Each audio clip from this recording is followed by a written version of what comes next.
This has turned into just us not even imitating a wolf, but rather just saying "ow." Wolfpack Podcast, aka Muscle and Feels, episode undisclosed. Almost caught lacking there. Welcome back. I am your host with the most, Nemo host, aka Pack. And across me, I have Milo Wolf. Who is in fact not actually a wolf. Indeed.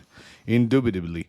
And we are here with yet another Muscle and Feels episode. I will this time focus more on looking at my individual camera rather than the general camera.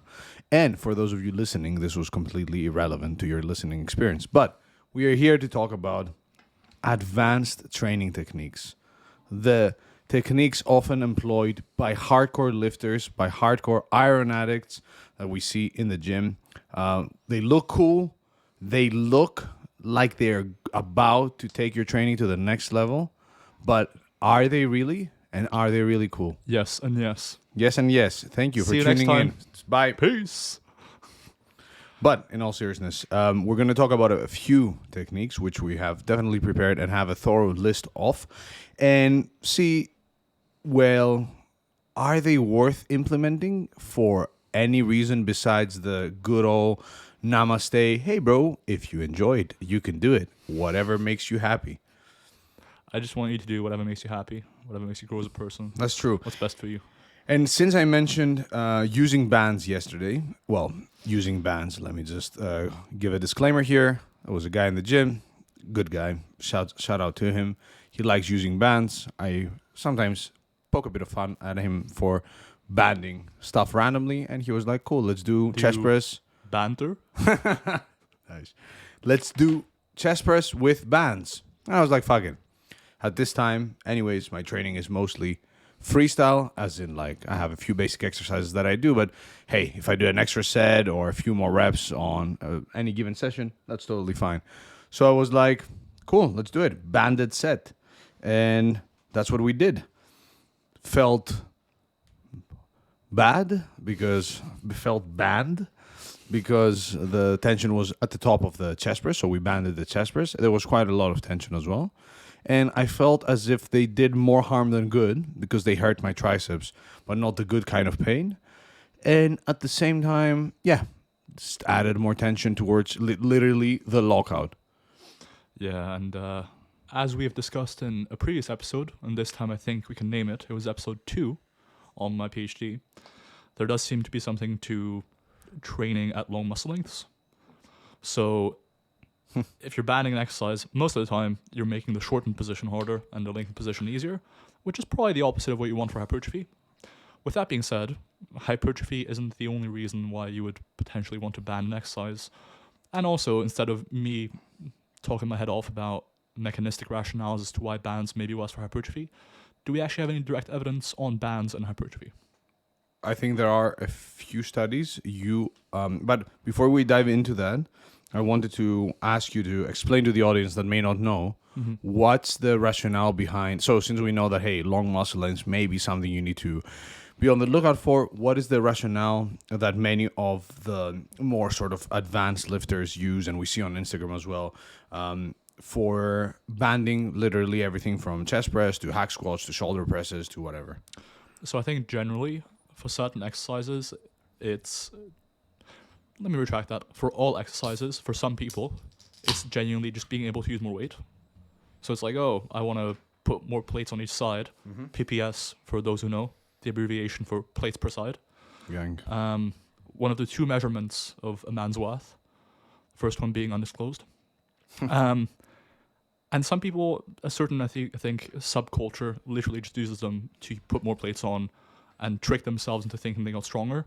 Because like, oh, I could front squat 6 plates at the top, when in reality, especially with reverse banding, right? Yeah, because you're referring to reverse banding. Yeah. With reverse banding, oftentimes it's, I could front squat 6 plates at the top of the exercise. It's like, yeah, but that's by far the easiest part. But it sometimes tricks them into thinking they got way stronger, way more jacked, and so forth, when in reality, they didn't.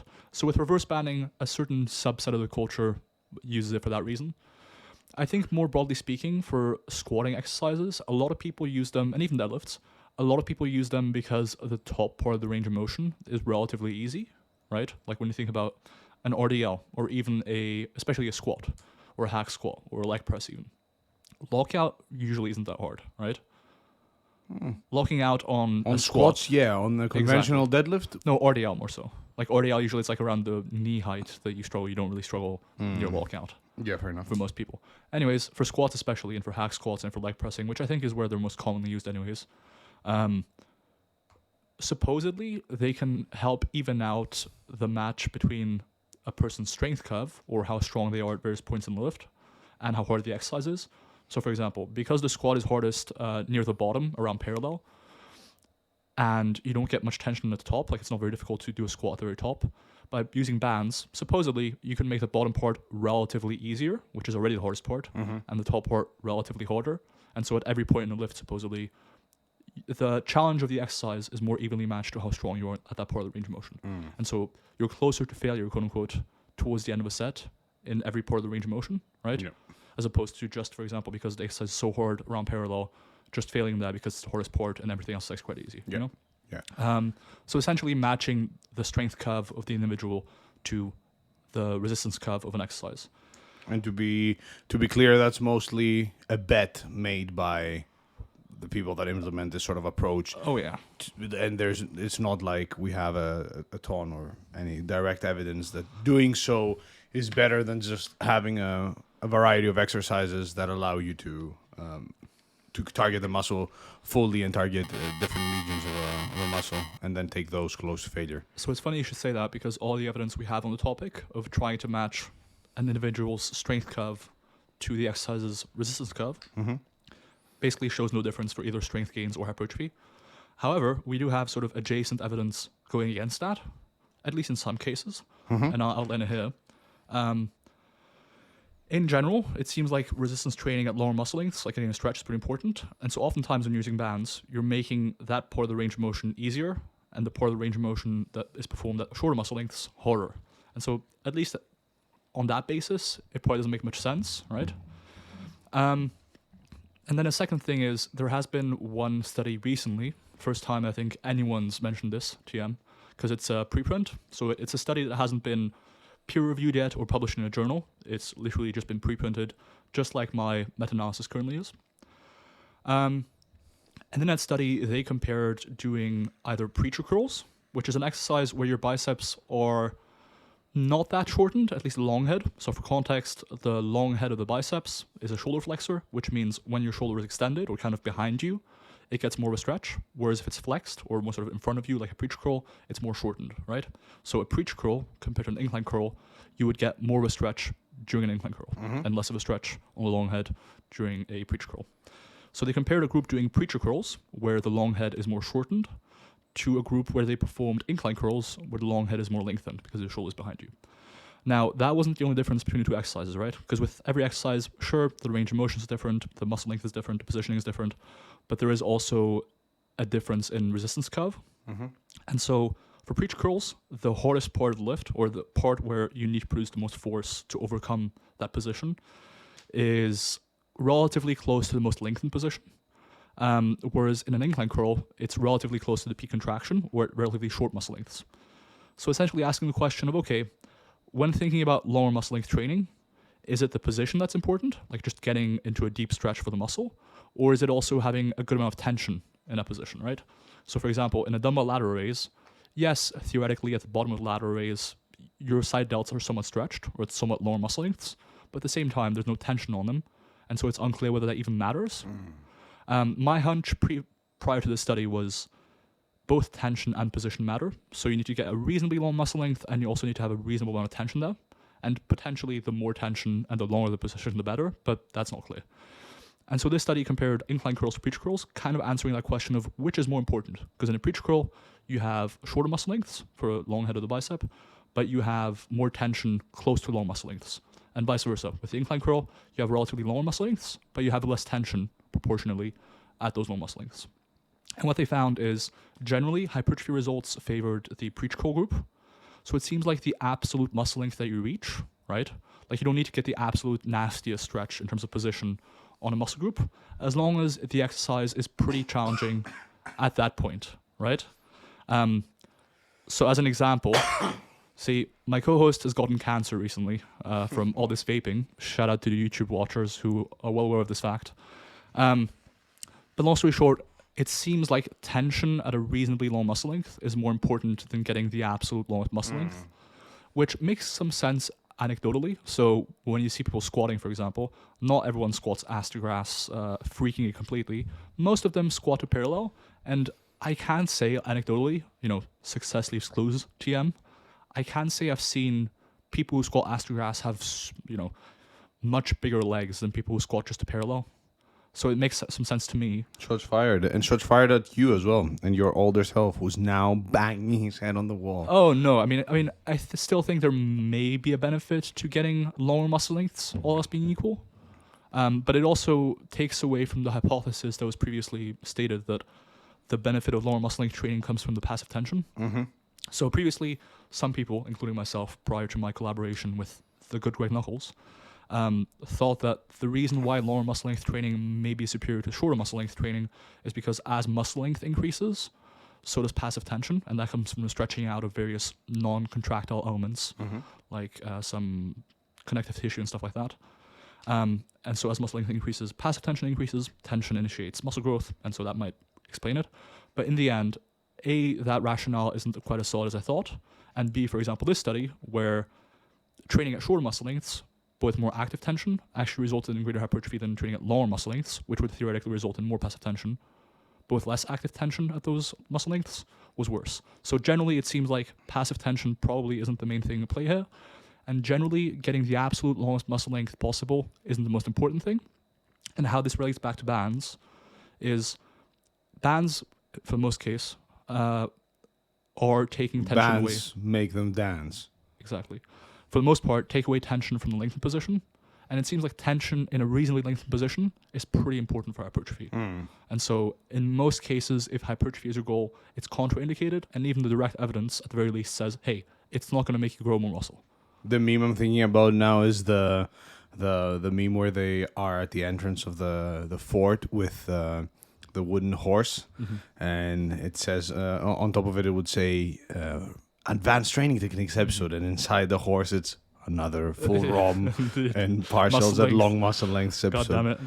Nice. Yeah, and I think I wanted to say earlier about the plates per side and allowing you to use more weight. I think that's the use of bands there comes from the narrative that you have to get freakishly strong, as in like lift a bunch of weight in order to get freakishly big. Obviously, you have to freakishly progress and freakishly train hard, but the idea that if you are doing a chest press with 6 plates per side, that will necessarily translate into more growth than you doing 4 plates per side and maybe doing sets of higher reps versus doing sets of 12 versus sets of 6. So I think intuitively for some of those lifters, they're like, oh, okay, now I can load this more load equals more tension. They have a few buzzwords floating around in their head, and that creates a bit of confusion, and then they just, I don't fully blame them, because intuitively it makes some sense that, more weight, more stimulus, more something, and I think that's why we see a lot of reverse banding. I agree, and I think that rationale makes some sense for the sort of... the person who just started thinking about training and about tension and all that. But the even more appealing rationale for someone who's given it some thought is the idea of matching resistance and strength curve. For sure. But again, the direct evidence doesn't support it for hypertrophy. Yeah. And there's even some rationales to why it might be worse for most exercises anyways. An exception could be made for machines, for example, where, this is going away from bands slightly, but for machines like the prime machines, where you can load the lengthened position a bit more for rows and what have you. But in most cases, when you're trying to match the resistance curve and the strength curve using bands for hypertrophy, you're probably doing yourself a disservice. Why? Because, as we just said, training at lower muscle lengths, good for hypertrophy, having a good deal of tension there seems to be important. And with bands, almost every exercise you can think of is proportionally making it harder at shorter muscle lengths, but easier at long muscle lengths, which is kind of the opposite of what you'd want based on the research we have. Even the non-reverse bands? So on a it's the same thing. On a chest press, would it remove much tension? It's the exact same thing, because it's essentially harder at lockout and easier at the bottom. It's functionally the same thing. Yeah, you're right. It just means that you have to use less weight on the bar or more weight on the bar. Yeah, I was thinking of our sets yesterday where we took them to absolute failure, so we exhausted all sort of Exhausted. That's a funny word. What about pre-exhausting? pre-exhaustion. That used to be the thing It back in the did. day. 2012, Ben Pekulski. Shout out Ben Pekulski. Damn, the original pack. AKA, I'm the original pack. That's true. Ben Damn. Pakulski.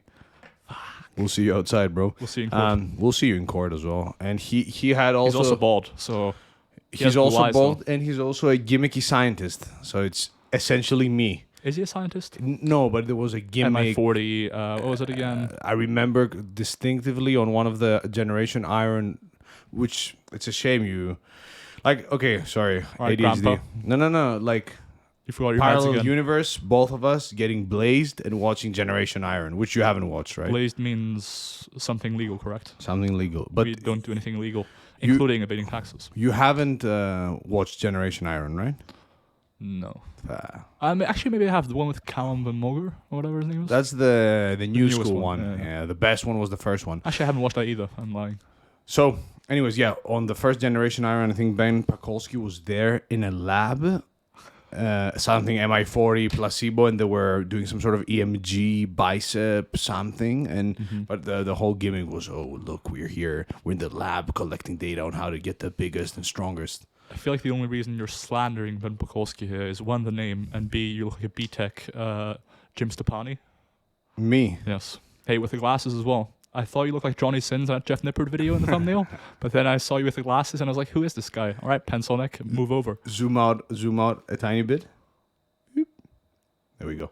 Yeah, no, with I think it's a combination of Ben Pakulski and Jim Stepani. So I essentially a morphed Ben Stepani, Jim Pack. Pakulski. Jim Pack. Watch yeah. out, Wolfpack. Um, We've got the actual backpack coming in. Extreme Jim ADHD. Pack. But Get yeah, it? Jim Pack? Did you get it? because we go to the gym, and my name is Pack. But yeah, pre-exhaustion used to be the thing. The rationale was that you pre-exhaust, you isolate muscle groups. Isolate. Yeah, you isolate certain muscle groups that then are supposed to muscle groups that are heavily involved in compound exercises, and then you do the compound exercises after you've pre-exhausted, let's say, your quads How do you pre-exhaust the quad? by doing leg extensions. Oh, so an isolation exercise. What did I say? Skipped Isolate? over it entirely. No. I said you isolate. Yeah, but that's, hey, not everyone watching this knows exactly what you're talking about when you're talking isolation. Did you zone out again? Yeah. No, you said isolate, but let's clarify it's a single joint exercise or an isolation exercise, you know? Yes, for the three of you that don't know what this is. So, yeah, you would use an isolation exercise and specifically target that group with like a single joint movement. So it would be the quads via leg extension, let's say, and then you perform the squat. And the idea was that because you've taken those groups out, so maybe the squat is not the best example. Let's say the triceps on the bench. So you do tricep extensions to pre-exhaust your triceps. So then on the bench, your chest has to work harder. Something along those lines. It's interesting, right? Because Intuitively, it doesn't make much sense to me. no, it can go one of two ways. You can say, okay, so I pre-exhausted my tricep, which means my chest has to take over. Yeah. But then they have relatively distinct functions, right? Like, sure, one can help out the other to some extent. Shout out Strong by Science for writing an article about this. But by and large, your chest isn't going to extend your elbows. Yeah.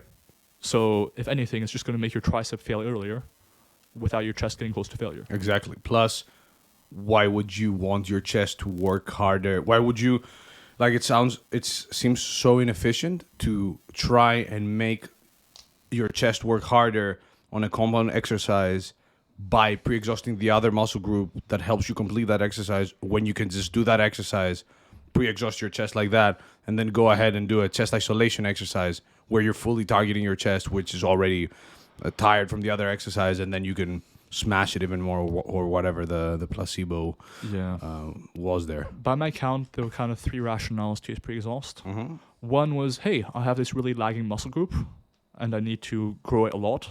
And so people would say, okay, my triceps suck. Let me do a tricep extension and then do bench so that it focuses on my triceps and grows it a lot more than my chest proportionally, right? Mm-hmm. So that you can bring your tricep up and have your physique be more symmetrical.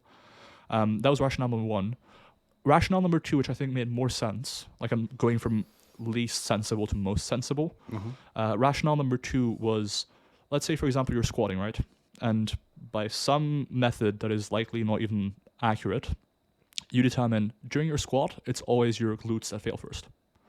And so what you do is you pre-exhaust your quads, so that then when you actually go into a squat, so you do, for example, leg extensions, and then you go squat, so that when you squat, your quads are closer to failure than they would otherwise have been.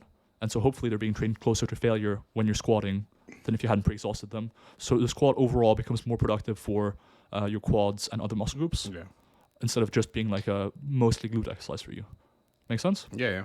So that would have been rationale number 2. It makes some sense. I think in practice it's really hard to determine what your weakest muscle group is in an exercise, and it's rarely so obvious and disparate from other muscle groups that it's worth using the strategy.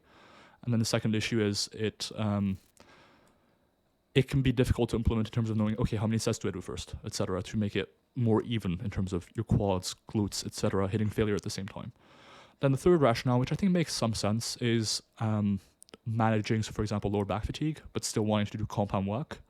So let's say, for example, you have a lower back injury, or you already have a ton of RDLs, deadlifts, squats, bent over rowing, etc. in your program.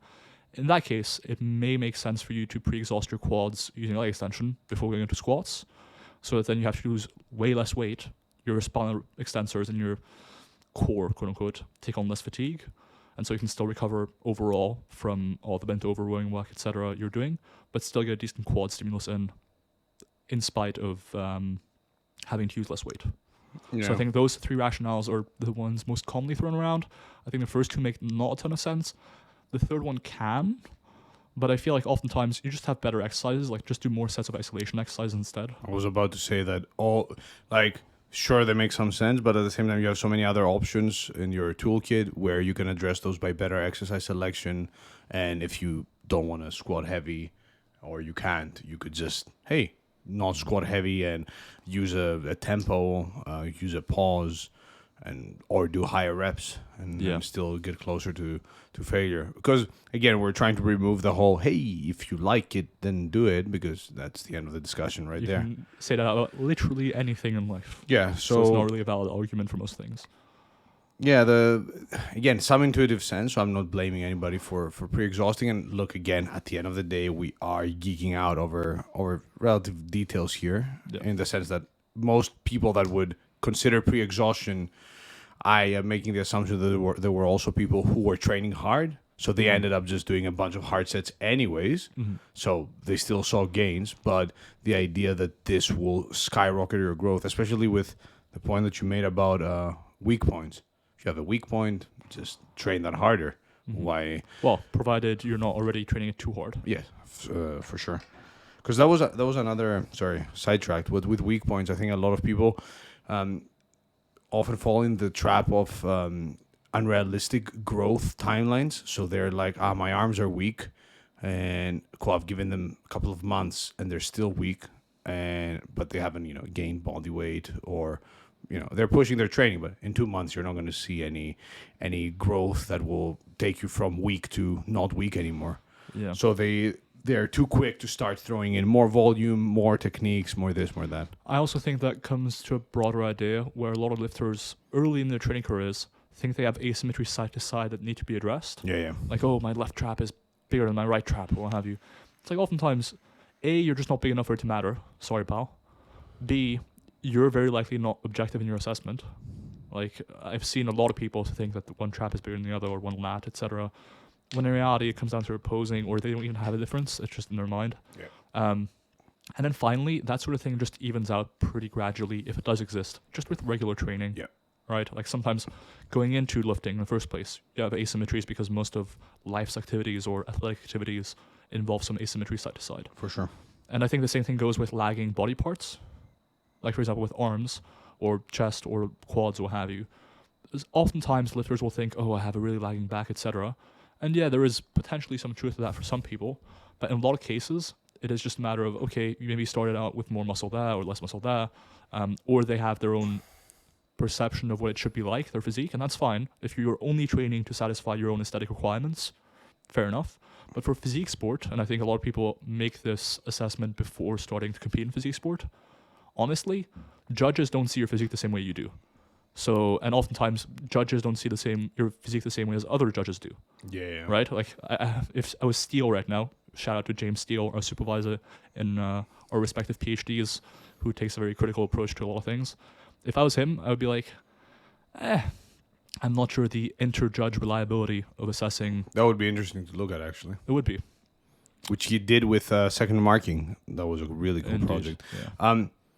Yeah, on that. Let's just clarify real quick. He did a project on second marking within academia, so within higher education, looking at how reliable assessors are. So when two people grade a paper, for example, how consistent they are between the assessors. So Yeah. do they give the same score? To what extent does that differ? And he did a pretty cool project on that. Yeah, I don't remember the exact results. I don't know. I don't want to do him a disservice. And also, I wanted to mention that most people, the only people that I have seen, the only sporting population that I have noticed significant imbalances in is like people like arm wrestlers or people that like use one side of their body for something repeatedly over years. Yeah, and let's clarify, imbalances probably don't matter a ton for most things, right? Yeah. Like, and for those, it's mostly aesthetic. I don't think exactly. it It is reduces mostly their aesthetic life for- quality. exactly. It's mostly aesthetic for almost everyone, Yeah. which is fine. But, something. Squad University. Exactly.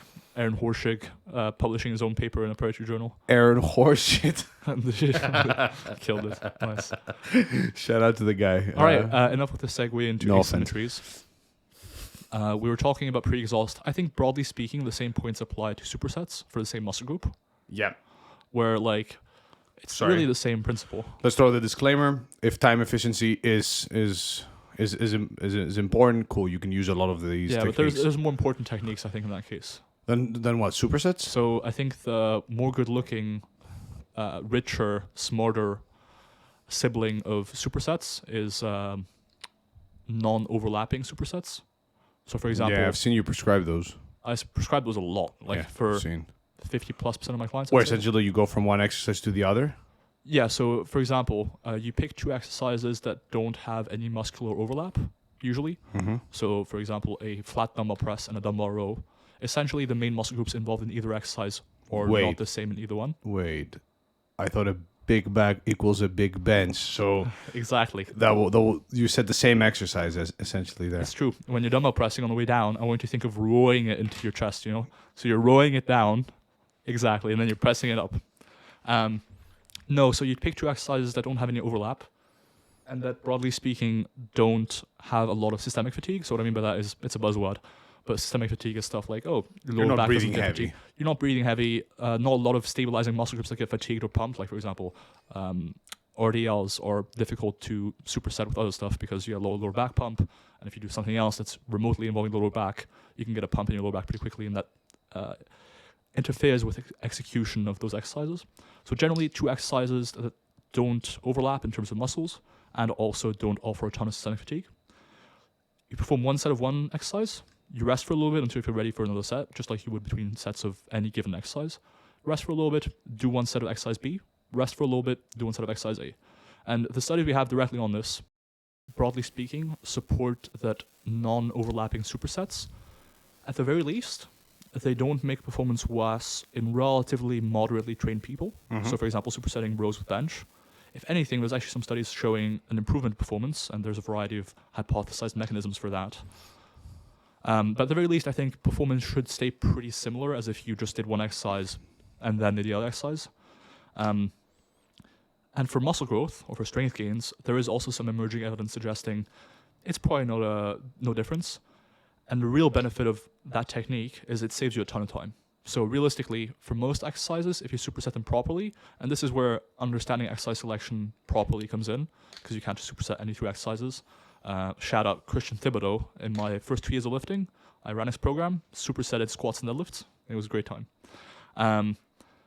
So if you superset the right exercises, it can oftentimes save you like 1/3 to 2/3 in terms of time compared to doing them one after the other. And so you can do either more volume with the same amount of time and get more sets in across your week if you're time limited, or you can just finish your session earlier and go home. So Nice. It was great because I wanted to just throw a disclaimer, but essentially you covered a big part of supersets. and whether they make sense. Indeed. I think same muscle group supersets, honestly, the same rationale applies as for pre-exhaust. Are there cases where they might be helpful? Maybe. Yeah. But the data we have directly on them, comparing them to straight sets, just doing actual straight sets of each exercise, so doing one exercise, finishing that exercise, moving on to the next, doesn't support it in terms of muscle growth or strength gains. Yeah. So if anything, it's probably, there's even some evidence that it's slightly worse, but you know. Yeah, if you're pressed for time, you can utilize them. But for people that are in the context of optimizing hypertrophy, and I think again a lot of buzzwords are being thrown, like effective reps, maybe metabolite accumulation, and etc. And again, taking out the preference side of things. So again, if you prefer supersets because you love them, feel free to do supersets. They won't have any deleterious effects, at least any extreme deleterious effects. So I'm going to go against you here. I said it with like a slight question mark to give you a pass. Yeah. And you went extreme, just so whatever I say now, you're like, I said extreme deleterious effects. Yes. So you're always covered. Stay ready. So I think there's at least two reasons why they could be worse. The first one is it messes up exercise order within a session. So generally, what you train first in a session when you're least fatigued is going to have the greatest quote-unquote training effect. And so if you do RDLs, say, as the first exercise of a session versus the last, chronically, you'll see greater improvements in RDL strength and likely greater hypertrophy. For your back muscles? Of course, RDLs, major back exercise. You'll see greater hypertrophy and strength gains if you do them first versus last, you know? So that's one thing where if you do pre-exhaust or supersets, oftentimes those involve doing isolation exercises before compounds, pretty much always.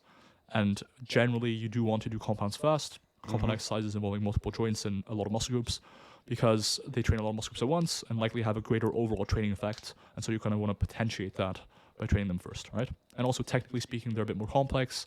And generally, the more fatigued you get, the more your technique breaks down. So it probably makes some sense. And then the second reason is if you pre-exhaust a muscle group or perform the same muscle group superset, what will often happen is you have to use less weight for the compound exercise. Yeah.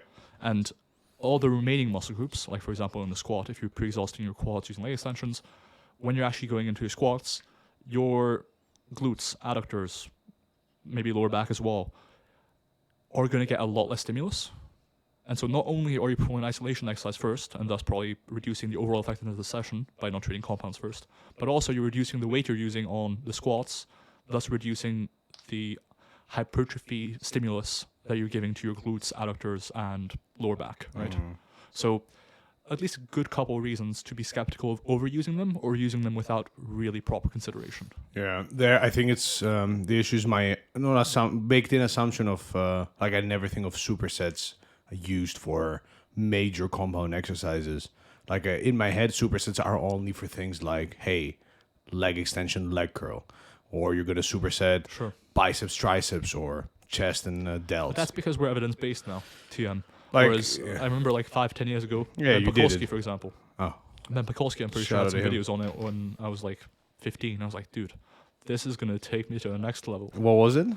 It was like do chest flies before benching type of thing, you know? Like you start your session with chest flies using cables and then you go into bench. And as a 15-year-old twink, the last thing I needed was Chest flies before bench press. fatigue going into bench or worrying about any of that stuff, you know? That's true. Yeah, that's true. It's I think that assumption from my end is somewhat false, given the fact that you've also done the other program you mentioned, the Thibodeau's, Hey, I was the Deadlift, superhero squat, program. supersets. Superhero program. the superhero in a wheelchair It is, program. yeah. Nice. But overall, from the literature, the whatever literature we have on supersets, we've seen that they haven't negatively impacted hypertrophy, at least. I think there is some evidence. Usually, it's either identical or equivalent to straight sets for hypertrophy, or it's actually worse. Yeah, is it? I think there's been a study or two on it. Yeah. Anyways, in general, I probably wouldn't recommend it for most people unless you have a specific circumstance. For example, minimizing Time spent, etc. time spent potentially as well. But I think with paired supersets, are you talking about non-overlapping supersets? Yeah. Oh, with non-overlapping supersets, there's no evidence saying that they make it worse. Yeah. I will say in very trained lifters, and this is where the sort of coaching experience comes in, I would say in very trained lifters, supersetting, for example, bench and rows can be pretty rough. So I've had some clients that have benched like 500 pounds. Not many, but a handful. 500 pounds, British pounds. Of So course, just an expensive bar. they're actually quite poor. So for those clients, I will say paired supersets have to be a bit more cautious. Yeah. Non-overlapping supersets, because even though they're non-overlapping in terms of musculature, they can get a lot of systemic fatigue from a set of bench or a set of rows, and so that can often carry over into a set of the next exercise. Yeah. Me personally, I use supersets only when it's like a client says, "Hey, I really like supersets," or maybe in a few cases where I feel like they're underused in that case, underutilized. then I will fuck your mother too. why don't you marry them? Cool. They're good though. They're very good, and I think they're underutilized as far as because many clients, when they come for personal training or coaching, they are time constrained. Like they're busy, they have a life outside of it. Oh So yeah, as a coach, for sure. If volume has some sort of relationship with hypertrophy, and I think it does, although maybe not the strongest one ever, and they can only train twice a week, 3 times a week for like an hour each, yeah, non-overlapping paired supersets can allow them to get more sets in and thus see better results. And also, honestly, for clients who don't enjoy resting between sets that much, it can also just be more enjoyable that way. Yeah. So Okay, yeah, so that's where the confusion was lying. Yeah, if time is of the I use essence. them a ton too. Like I'm also quite busy nowadays with, Yeah. hey, this podcast is taking up too much time. You feel me? But I'm quite busy too, and I've been using them pretty extensively. Like I'll have maybe 2 or 3 exercises at the start of the session that aren't supersetted, and then like the remaining 3 to 4 exercises are often supersets. And you have to consider carefully the equipment availability. That's one thing where like you don't want to have someone superset, I don't know, Smith machine split squats with 2 benches, with calf raises across the gym with 3 boxes, because that's going to be a bit hard to hold down. That's my default Monday day. Monday, like session 1. Yeah, that just Good. that. I thought so. But yeah, so it requires some consideration, but it can definitely be helpful as a coach, and if you're busy and pressed for time but still want to get good hypertrophy. Nice. How about myo reps? In Milo reps, They've been getting I'm coming for you. a ton of coverage, mainly through RP related videos. So I actually experimented with them like 5 years ago, and I believe it was Borge Fagerli who initially came out with them. I read an article on his website where basically the whole thing was based around motor unit activation, or the recruitment of muscle fibers. So as you go closer and closer to failure, you gradually recruit more muscle fibers, starting with the smallest muscle fibers that are usually slower twitch, gradually working your way up to bigger muscle fibers that are usually faster twitch. Such that by the time you reach failure, literally all of your muscle fibers have to be activated to get another rep. And so all of your muscle fibers are recruited and being stimulated by the end of that set when you reach failure. And so I think the rationale back then was kind of similar to the vein of effective reps, where because you gradually recruit more muscle fibers and more muscle fibers, the last few reps of a set are better for hypertrophy than the first few, because all of your muscle fibers are being trained, right? And so with my reps, the concept was, okay, let's take you pretty close to failure, basically within a few reps of failure or all the way to failure, to recruit all your muscle fibers, make sure they're all being trained. Take maybe oftentimes 15, 30 seconds rest. It was often framed as 3 to 5 big breaths, whatever that means. I never quite got that. And then go for another set, this time using the same weight, but just getting maybe like 2 to 5 reps oftentimes. And because you're in a fatigued state and all of your muscle fibers are still being recruited because it's the last few reps before failure, supposedly that would be more effective than doing a set, resting for a few minutes, having to do the first, say, doing 15 reps, having to do the first 10 reps that aren't fully stimulating all of your muscle fibers, only to get to those last 5 really effective reps. Yeah. And so by taking only short rest and having all of those subsequent sets be only effective reps that are training all of your muscle fibers at once, it would hypothetically have been more productive for hypertrophy. Now, The H word. Indeed. I'm not sure if we have any direct evidence on myo reps per se. I think we have rest pause data and cluster set data, which kind of are similar, right? Depends on the study that you Rest pause can be somewhat similar.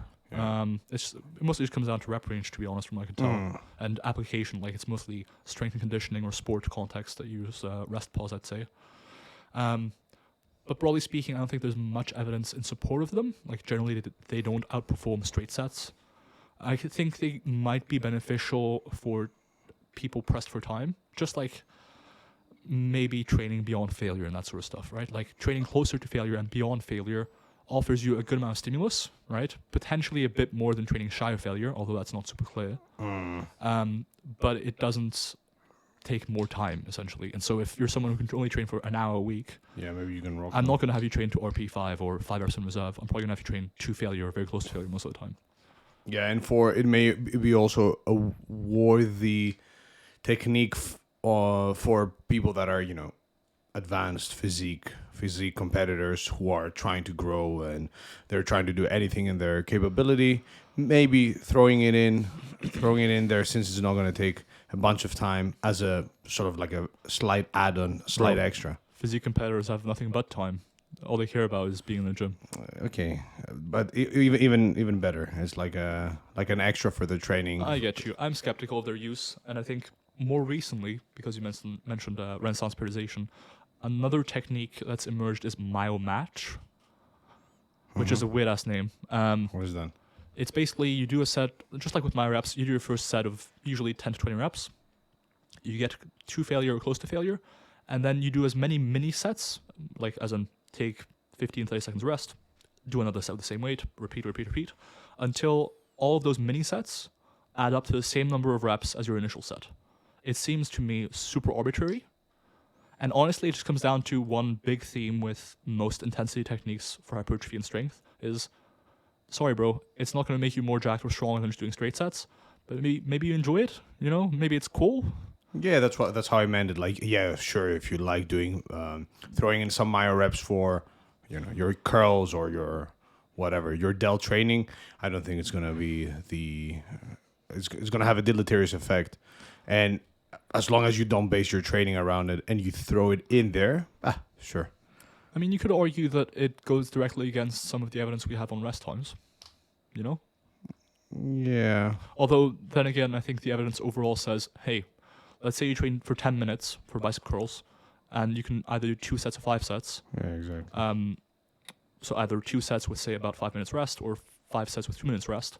Those are roughly equivalent. It mostly just comes down to almost time spent training with reasonable rest times, As long as you equate for the time spent training, so either you do more sets with less rest time, or fewer sets with more rest time, it seems to be roughly equivalent in a lot of cases, like between 60 seconds rest and maybe like a 4 minutes rest or whatever. Yeah, all I'm trying to do is draw a practical application for their potential use. And aside from, hey, if you like them, do them, cool. If you're somebody who's absolutely trying to gain every last bit of muscle and you want to give this a go for a couple of your exercises, sure, it may. Will it give you a meaningful increase in hypertrophy? I'm not sure. Will it destroy your gains? I don't think so. Hey, stay on the lookout for meaningful studies. And by meaningful, I mean our future, eventually, upcoming study on The infamous. determining what change in muscle size is meaningful. Because ultimately, with a lot of studies, the question to try to answer is, did this produce more growth than this?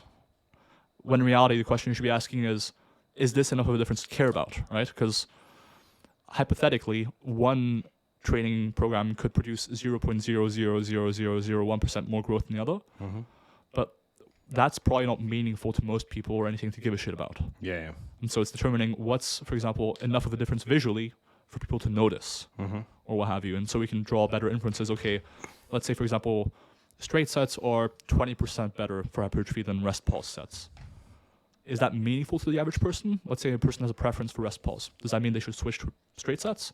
And that sort of study would help inform our decision making or our interpretation of a lot of existing data when it comes to a variety of stuff. And that's a study we plan on doing eventually. It's going to be one of those things that we will keep saying for the rest of our lives. I can imagine. Years, yeah. No, I can imagine us being 50 years old and talking about, that would be a cool study to do.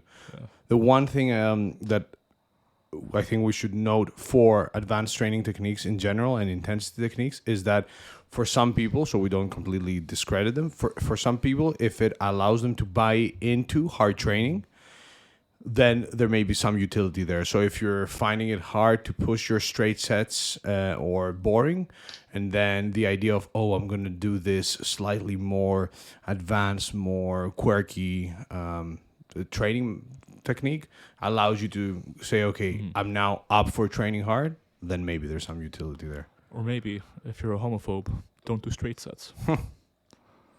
Or do straight sets. Mile of the day with a cancellation, Indeed. a cancellation agenda. I will say that is a good point, and I think generally, as much as we almost discredit preference as a reason for doing something, there is something to breaking up the monotony for some athletes. We discredit it because it would discredit the Because discussion. It's implied in any discussion, you know? Yeah. So like as coaches, preference is a huge thing for Of both course, of us. yeah, like, but then in a theoretical discussion of It doesn't one make approach sense. versus another, it's Yeah. always going to be on both sides, so it kind of cancel each other out, you know? Indubitably. But another sort of potential benefit of intensity techniques, quote unquote, is just that they break up monotony. Yeah. And for some people, you know, if you're in the gym doing 200 straight sets a week, at some point you're just not going to look forward to doing a straight set again, and maybe being like, oh, my reps, you know, Myers, yeah. different. et Sounds cetera. cool. Exactly. It sounds cool, and the fact that some of these techniques are more fast-paced. For example, my fiance, she we were training together. I like my straight sets, and I will sometimes take a couple of minutes or more between sets to be ready for the next set. And like she will always try and find some random exercise to do, which I told her, hey, there's no need to do split squats on the Smith machine while we're doing lat pull downs. Just wait for the 2 minutes. But she enjoys doing that. So for a person like that, you know, something more fast paced where you're breaking a sweat, especially again if you're just trying to get mean bigger. A normie fuck. If you're just trying to get bigger and stronger and you like something more fast-paced, yeah, you could use any of those techniques. Yeah, it goes back to the preference discussion where it doesn't matter a whole lot. It's one of those episodes today, ladies and gentlemen. Indeed. What else? What other intensity technique is there? We haven't really touched on rest pause and cluster sets. Cluster sets I always regarded as... So I think some people use the term cluster set interchangeably with rest pause. Mm-hmm. And I always regarded cluster sets as more of a strength technique. And like there is some research on like Olympic weightlifters where they have them do cluster sets where they rest between each rep. But like they do one rep, wait 10 seconds, do the next rep, and so on and so forth. So you know what I've noticed? What? In this discussion, we've almost exclusively referred to hypertrophy. And so maybe it's time we switch our attention to strength and power stuff. Yeah. Where I think in general, those techniques have a lot less of a place in discussion in a culture. Like, you don't really hear powerlifters talk about drop sets or what have you. Yeah, right? you hear bands and chains though. Exactly, and that's something we can touch on, I think. I think bands, chains, and cluster sets and rest pause sets are kind of the four main things that would be used in strength sports, or in S&C actually, and so in strength and conditioning for sports, sometimes that's used as well. So do you want to take bands and chains first? I wanted to talk about cluster sets. Sure, let's do it. So with cluster sets, the idea is that you enhance your ability to produce force by taking some rest between each rep or each set of reps, and it may also allow you to maintain better technique because fatigue is not setting up. So let's say you're doing a set of deadlifts or snatch or whatever, and instead of doing 5 reps back to back without any rest, you do 1 rep or 2 reps, rest for 10 to 30 seconds, then perform the rest.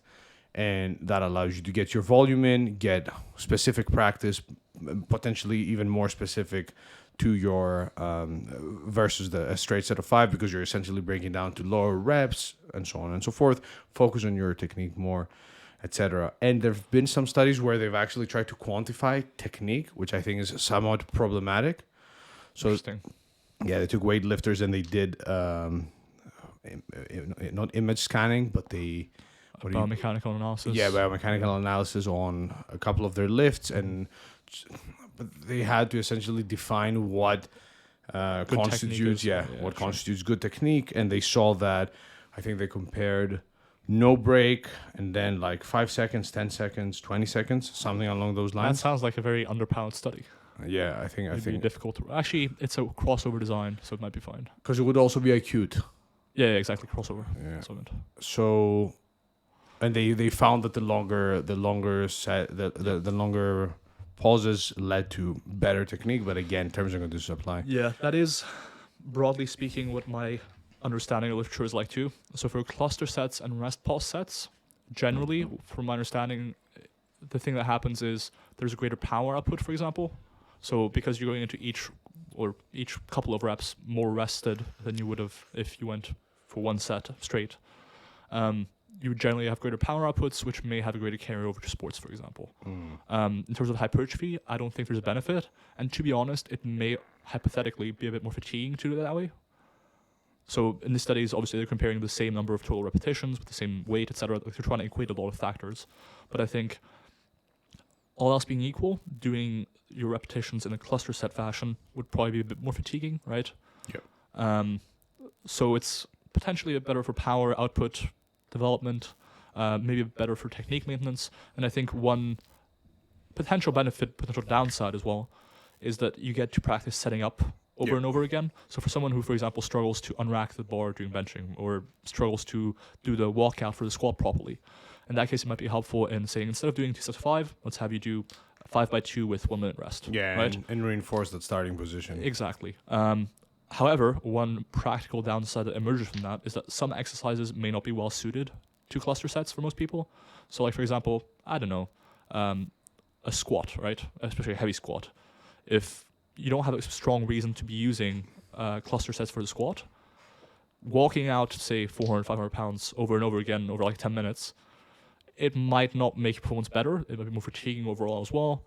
And it might overall not be the best use of your training resources or recovery. That's true, especially if you're using things like wrist wraps and a belt for a squat specifically. So you'd have to undo them, redo them, get under the bar, and rack it. And it can also mess with your pre-performance routine. So I'm sort of dipping my toes into sports psychology here, but there is some evidence around pre-performance routines and how having a certain routine or a certain set of sort of tasks or behaviors that you perform before an exercise or before a hard set or what have you to get you prepared generally might enhance performance slightly. And if you're resting 30 seconds between sets of squats, for most people, like I've seen people take a minute or two to get under the bar once they start. Yeah. And so that might not work properly, and that might cause some disruption there. So yeah, I think they have their place, especially within either highly technical sports like strength sports or what have you, or for the development of power within other sports. Yeah. And I think kind of the same thing goes for bands and chains. So I think bands and chains can, broadly speaking, be almost equated, right? With bands, the increase in tension is linear. So as the band lengthens, there's sort of a linear and predictable increase in resistance. Whereas with chains, it's a bit more sporadic because the chain can like touch the ground or not touch the ground at all. And it's depending on how you set it up, etc. And obviously, we're not going to touch on setting up the band, for example, away from you on deadlifts so that the bar gets pulled forward, and so you have to cue yourself into using your lats or whatever, because some people do that. So we're not really going to touch on that because I think that's a separate discussion. But generally what you see with the use of accommodating resistance, or namely greater resistance as the bar moves up, lifting portion, is that for strength and hypertrophy, it's at best, I would say, as good, and at worst, worse than straight sets or without accommodating resistance. But for power improvement and for jumping, for example, there is some data supporting the use of bands and chains, for example, during squatting or what have you, to enhance jumping adaptations, being able to jump higher, or generally just power output. Yeah. Greg Knuckles had gone on the Elite FTS podcast and talked about chains and bands and mentioned that, hey, there's not much evidence to support that, hey, they make so much sense as some people portray them to. And also, anecdotally, we have some of the world's strongest powerlifters have never trained with bands or chains, and those that have not managed to exceed the performance of a much bigger pool of, I'd say, raw powerlifters. As my favorite Instagrammer, Dr. Pack, would say, success leaves clues. Do your deadlifts for back growth. And you don't see that people who use bands are immensely stronger than people who don't. For sure. I will say one benefit and one downside for bands. One benefit is that for strength, they may inherently teach you to try and move the bar as quickly as possible. So there's some evidence suggesting that trying to be explosive on the concentric or lifting phase of an exercise may recruit more motor units or more muscle fibers, and so the benefits you would get from reaching close to failure and recruiting and stimulating all muscle fibers, you could get earlier in the set by learning how to intend to lift the bar as quickly as possible or be as explosive as possible in the lifting phase, right? So because you're trying to be as fast as possible, the force output would be higher, and thus you would need more fibers to produce that force output. So that's one benefit. It could inherently teach you to be more explosive or try to be more explosive and lift every repetition as fast as you possibly can. One downside, though, is it's a pain to set up sometimes. Yeah, for sure. It can be hard to quantify. It can be time-consuming. There's a variety of practical downsides, minor ones, admittedly, but still downsides that need to be considered when dealing with individual athletes. Yeah, and keep in mind that all those, but bands and chains as well, are also presented in the context of, they will help you really, really accelerate your strength or hypertrophy potential. So the data says that that's not the case. So it comes down again to preference. It comes down to potentially, let's say, what you said, essentially learning how to press the bar faster or whatnot. So we're talking about minor potential improvements, terms and conditions apply, and not something that you should heavily invest money or time in exploring unless you absolutely love the idea of banding your bench press. Absolutely. I think there is one use case that is sometimes advocated for, and that's to train weaknesses. Yeah, the weak points was. So, for example, with let's say a lifter thinks they have a weakness at lockout on bench. By banding the bench, they might be able to make that part of the exercise even more challenging, and thus target their muscles or their improve their strength more so in that range of motion. I don't think I necessarily buy into it. I think there's better ways to accomplish that. Well, there's the pre-existing issue of how do you accurately diagnose a weakness? And that's quite challenging in its own right. So just because you're slow in a portion of the exercise doesn't mean you have a weakness there. It could just be how the exercise is designed, right? And how people perform exercises on average, right? You don't necessarily have a weakness there. It could just be it's the hardest part in the lift. Yeah. And so to accurately diagnose that is difficult. And then I think there's better tools to use to target weaknesses than bands and chains. Yeah, I think so too. And it falls back to getting stronger, but also with the diagnosis part, there will be times where you may randomly miss a lift at a random point. And at the same time, bands and chains may help you add more resistance to the lockout of, let's say, a squat or a deadlift or a bench. But that may not necessarily mean that once you remove those, you're going to be much stronger. It may be harder during the exercise itself, but when you're going for a max attempt, it may not directly translate there. 100%, and it can often be at the expense of hypertrophy, as we mentioned earlier. And hypertrophy is probably playing a relatively big role for strength sports. So, if you're addressing a potential, not even clear weakness in the lift at the expense of a hypertrophy, which is fairly well supported for increasing strength long term, I think that's often, missing the forest for the trees. And you triggered a lot of people with that statement at the end. That's what I do. All right, so stay edgy. We'll leave it at that. All right, it's been a monster of a podcast, and we'll see you in court. Peace. We'll do a separate episode on whether strength matters for hypertrophy matters for strength. Peace.